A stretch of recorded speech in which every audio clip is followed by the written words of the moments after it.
नमस्कार, मैं हूं आपके साथ मनोज पांडे और आप देख रहे हैं न्यूज़ 24 का digital platform news 24 Uttar Pradesh Uttarakhand. और आज हम चर्चा करेंगे ना एनडीए ना इंडिया दोनों के साथ ही ना आकर के मायावती किसका बिगाड़ेंगी खेल। इस पर बात करने के लिए हमारे साथ वरिष्ठ पत्रकार विजय उपाध्याय जी हैं। सर, ना ही इंडिया गठबंधन और ना ही एनडीए गठबंधन दोनों के साथ मायावती नहीं गई, तो किसका बिगड़ेगा खेल आगामी लोकसभा चुनाव में?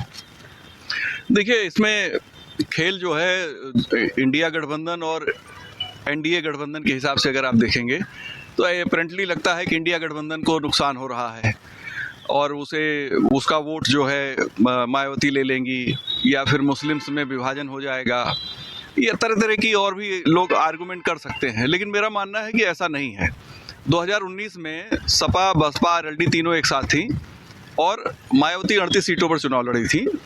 अखिलेश 37 सीटों पर चुनाव लड़े थे। 5 सीटों पर इन्होंने 2 सीटें आरएलडी को दी थी, 3 सीटों पर जिसमें 2 रायबरेली और अमेठी के अलावा एक और सीट पे प्रत्याशी नहीं उतारा था इन लोगों ने, यानी कांग्रेस को सपोर्ट किया था। ऐसे ही कांग्रेस ने भी इनके प्रत्याशियों के खिलाफ कई जगह पे अपने कैंडिडेट नहीं उतारे थे। उसमें आजमगढ़ था, मैनपुरी था, मुजफ्फरनगर था, मतलब जो बड़े नेता थे उस समय के अलायंस के, उनके खिलाफ नहीं। लेकिन इसके बावजूद उनको सिर्फ 15 सीटें मिली, कांग्रेस को 1 सीट मिली और हार हुई। मायावती को ये सच्चाई पता है कि 2019 से जो हालात 24 के हैं उसमें कोई बड़ा परिवर्तन नहीं आया है और जो परिवर्तन आया है उसमें कुछ वोट बीजेपी ने बढ़ाए हैं, हो सकता है कुछ वोट एनडीए ने बढ़ाए हों।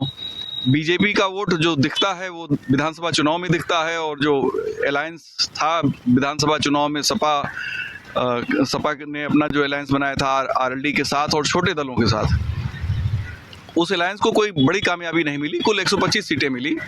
वोट परसेंटेज में सिर्फ समाजवादी पार्टी को फायदा हुआ। हाँ, आरएलडी उसमें एक पार्टी सामने आ गई और उसके 2-3 कारण रहे हैं। उसमें एक कारण महत्वपूर्ण ये भी था कि जो किसान आंदोलन है और जो सपा का सपोर्ट था और जो वोटों का ध्रुवीकरण हुआ भाजपा के खिलाफ, उसका उनको बेनिफिट मिला था।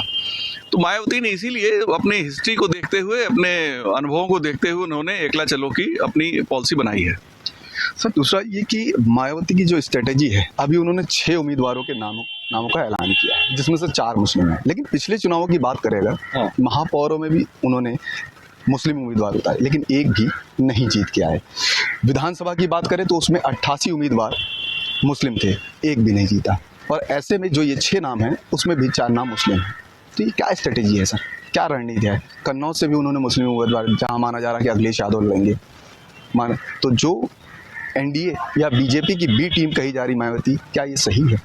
देखिए, बीजेपी की बी टीम कौन कह रहा है मायावती को? वही लोग कह रहे हैं जिनको लगता है मायावती को हमारे साथ रहना चाहिए, हमको मजबूत करना चाहिए। मायावती अगर आपको मजबूत नहीं कर रही हैं तो आप उन पे आरोप लगा देते हैं कि बीजेपी की बी टीम है। लेकिन बीजेपी से रिश्ते कांग्रेस को छोड़कर सभी पार्टियों के रहे हैं। बसपा को तो बाकायदे उन्होंने मुख्यमंत्री 4 बार बनवाया, फिर बहुमत में भी आई बसपा। तो बसपा की अपनी एक रणनीति है। मैं मानता हूँ अकेले लड़ना बसपा का मास्टर स्ट्रोक पॉलिटिक्स है और ये बात आपको कोई कहेगा नहीं। मैं इसलिए कह रहा हूँ कि बीएसपी की निगाह, मेरा ऐसा मानना है कि 24 पे कम और 2027 पे ज़्यादा है। वो अपने संगठन को हर बूथ पे मजबूत करना चाहती है, क्योंकि पिछली बार जब वो 38 सीटों पे लड़ी थी लोकसभा की, तो 38 सीट का मतलब हो गया कि करीब 190 विधानसभा क्षेत्र। तो 190 विधानसभा क्षेत्रों में उनके कैंडिडेट तो थे, उनका चुनाव चिन्ह तो था, लेकिन बाकी 213 विधानसभा क्षेत्रों में उनका हाथी चुनाव निशान गायब था। अब मायावती को लगता है कि हमें हर बूथ पर हमारा हाथी का चुनाव निशान होना चाहिए और इसका बेनिफिट उन्हें 27 में कैसे मिलेगा कि एक तो उनका कार्यकर्ता एक्टिव होगा, दूसरा कार्यकर्ता को लगेगा कि मायावती के साथ जुड़िए, ये किसी समझौता नहीं करती हैं। जब गठबंधन की राजनीति का दौर हो तो एक स्ट्रेटजी ये भी होती है कि हम गठबंधन से नहीं, हम अकेले लड़ेंगे। यानी कि अगर आपको हमारे साथ राजनीति करनी है, हमारे वसूलों पे, सिद्धांतों पे और नीतियों पे राजनीति करनी है, तो आप हमारे साथ आइए। हम समझौता करने वाले लोग नहीं हैं, हम अपनी विचारधारा पे अडिग हैं। तो मायावती ये मैसेज दे रही है। दूसरा कारण ये है मायावती के साथ कि बसपा में नई पीढ़ी की लॉन्चिंग हुई है। आकाश आनंद नई पीढ़ी के नेता हैं। मायावती उनको ग्रूम कर रही हैं, उनके भतीजे भी हैं, उनका ब्लड रिलेशन है। तो परिवारवाद का आरोप बीजेपी भले लगाए, लेकिन मायावती को लगता है कि उत्तर प्रदेश में जो यूथ, दलित यूथ में कोई अभी नेता नहीं है। तो ये एक नेता आगे निकल के आएगा और इसके साथ लोग इकट्ठा हो सकते हैं। तो एक फ्यूचर प्रॉस्पेक्ट्स को लेकर विजनरी पॉलिटिक्स करने की कोशिश मायावती कर रही हैं। अब ये अलग बात है कि उनको 24 में इसका बेनिफिट कितना मिलेगा या 27 में कितना मिलेगा, वो समय बताएगा। सर, दूसरा पहलू ये है कि चंद्रशेखर रावण जो पहले शायद 2016 से पहले या 2017 से पहले मायावती की पार्टी में थे और काम करते थे, अब उन्होंने अपनी नई पार्टी बना करके मैदान में उतरने का ऐलान किया है। वो भी चुनाव लड़ेंगे। उन्होंने एक बात कही कि जब हम पार्टी में थे तो हम कहते थे कि सरकार विरोधी जो नीतियां हैं उनके लिए हम आवाज़ उठाएंगे। तो जो पार्टी के वरिष्ठ नेता हैं वो हमको मना कर दिए थे, लेकिन 2017 के बाद से हम सत्ता से चले गए, उससे पहले सत्ता से चले गए। उसके बाद भी हमारे मन में आया, इसलिए मैंने अपनी पार्टी बनाई और मैं दलित वंचितों की आवाज़ उठा रहा हूँ। इससे कितना मायावती को नुकसान होगा? क्या कुछ वोटों में ध्रुवीकरण होगा चंद्रशेखर रावण के मैदान में उतरने से? देखिए, चंद्रशेखर के साथ दिक्कत ये है कि वो लेफ्टिस्ट ओरिएंटेड पॉलिटिक्स करते हैं, मुस्लिम लेफ्टिस्ट ओरिएंटेड पॉलिटिक्स करते हैं, जो उत्तर प्रदेश के शेड्यूल ट्राइब समुदाय में एक्सेप्टेबल नहीं है। लेफ्टिस्टों ने बहुत लंबे समय से सर्वहारा और न जाने क्या क्या बातें करके कोशिश की, लेकिन वो जुड़े नहीं उनके साथ। उसी लाइन पे चंद्रशेखर हैं, इसलिए वो क्लिक नहीं करेंगे। चंद्रशेखर अभी आरएलडी के साथ थे तो लग रहा था कि उनको रिहेबिलिटेशन होगा, चुनाव लड़ सकते हैं, जीत सकते हैं। लेकिन बदलाव क्या हुआ है? दो यूथ इस समय राजनीति में, जो SC ST समुदाय या शेड्यूल कास्ट समुदाय की जो राजनीति है, दो नए यूथ आ गए हैं। एक अनिल कुमार आ गए हैं, जिनको जयंत चौधरी ने मंत्री बनवा दिया है। वो जाटो बिरादरी के हैं, सहारनपुर के हैं, जहाँ के चंद्रशेखर रहने वाले हैं। तो उन्हीं के जिले से उठाकर जयंत ने एक नया आइकॉन खड़ा कर दिया है। दूसरा मायावती जी के भतीजे आकाश आनंद, जो बसपा को नेशनल कोऑर्डिनेटर हैं इस समय। तो चंद्रशेखर के लिए ज़्यादा कुछ गुंजाइश है नहीं। चंद्रशेखर को अपने वैचारिक पृष्ठभूमि को थोड़ा वो अगर चेंज करते हैं, ठीक है, वो जिस वर्ग के लिए वो लड़ते हैं, लड़ना जायज़ है, लेकिन जिस विचारधारा को वो आगे करके लड़ रहे हैं, वो विचारधारा वहाँ एक्सेप्टेबल नहीं हो पा रही है। जब आप चीज़ों में जो बदलाव है, जिस तरीके से सामाजिक जीवन है, उसमें सब में देखेंगे तो चंद्रशेखर फिट नहीं बैठ पा रहे हैं।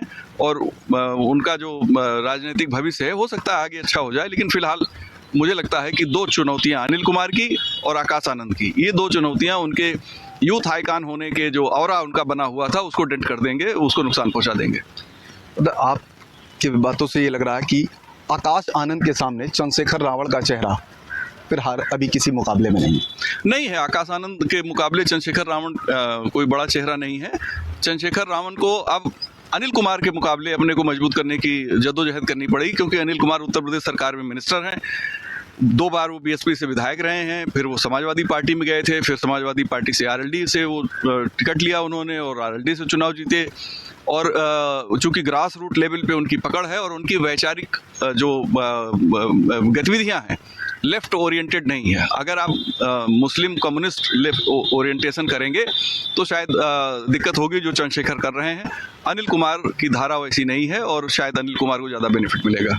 आखिरी सवाल सर, ये मायावती की एकला चलो वाली नीति कितनी कारगर साबित होने वाली है? देखिए, मायावती जब 2019 में समूह में लड़ी थी, गठबंधन में, वो बहुत बड़ा गठबंधन था। हम लोग भी ये मान के चल रहे थे कि बीजेपी 25-30 सीटों पर सिमट के रह जाएगी। हालांकि जब ग्राउंड पे हम लोग गए तो लगा कि नहीं, हम लोग गलत थे। हमारा असेसमेंट लखनऊ में बैठ के दूसरा होता है, ग्राउंड पे दूसरा होता है। वो लाभार्थियों का चुनाव था और लाभार्थी बीजेपी के साथ चले गए थे। उन 19 जो सीटें मायावती लड़ी थी, 38 सीटें, उसमें हम लोगों की जो जानकारी है कि उत्तर प्रदेश की 80 सीटों में से जो क्रीम सीटें थी, जो अच्छी सीटें मायावती को लगी, उन्होंने वो 38 सीटें ली थी, जहां उनको जीतने की गुंजाइश ज़्यादा अच्छी नज़र आई थी। इसके बावजूद वो नहीं जीत पाई, उसमें से सिर्फ 10 सीटें जीत पाई। 27 सीटों पर वो सेकंड नंबर पे थी, 1 सीट पे तीसरे नंबर पे थी। कुल वोट उनको प्रदेश स्तर पर देखा जाए तो 19% था, लेकिन उन 38 सीटों में देखेंगे तो वो 38% के आसपास वोट था और वो वोट जो है मायावती को मिला था। यानी कि जो महागठबंधन था सपा बसपा RLD का, उसके टोटल वोट काउंट करेंगे तो उत्तर प्रदेश में करीब 38% वोट उनके होते हैं, क्योंकि सपा को थोड़े से कम वोट मिले थे और उतना वोट RLD का है, वो उसको वैल्यूएट करेंगे तो दोनों मिला के 38% के आसपास वोट उनको, 38 से थोड़ा ज़्यादा के आसपास वोट मिले थे। जबकि बीजेपी को वोट मिले थे 51% से ज़्यादा। बीजेपी अकेले 50% थी और 1.5% वोट अपना दल का था।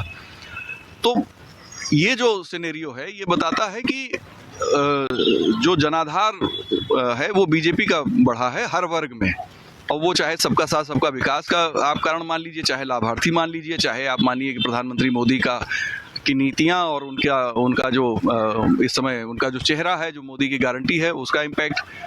मोदी की गारंटी का इम्पैक्ट उतना 2019 में नहीं था जो इस चुनाव में अभी से दिखाई दे रहा है। तो इसलिए मायावती ने एकला चलने की रणनीति अपनाई है। मुख्य कारण मैं इसको मास्टर स्ट्रोक इसलिए मानता हूं कि मेरा मानना है कि एकला चलने के पीछे एक तो उनका अपने दल के राष्ट्रीय स्टेटस है, राष्ट्रीय दल होने का स्टेटस है, उसको भी बचाना उनके लिए जरूरी है। दूसरा, आकाश आनंद को उत्तर प्रदेश में मजबूत करना जरूरी है। तीसरा, 2027 के विधानसभा चुनाव में पार्टी अच्छा करना चाहती है, क्योंकि बसपा के पास सिर्फ उत्तर प्रदेश एक ऐसा राज्य है जहां पे वो सरकार बना सकती है, क्योंकि साझे में भी बनाया उन्होंने और एक बार अकेले बनाया। तो उनको ऐसा लगता है कि 27 में शायद साझे की सरकार या फिर से बसपा की सरकार कभी बने तो हम बना सकें, तो इसलिए अपने संगठन को नए सिरे से मजबूत कर रही है। बसपा अपने संगठन को नए सिरे से मजबूत कर रही है अपने राष्ट्रीय नेतृत्व को का वजूद बचाने के लिए 2027 के चुनाव को लेकर के। कैमरा पर्सन मिंटू सिंह के साथ मनोज पांडे, लखनऊ न्यूज़ 24।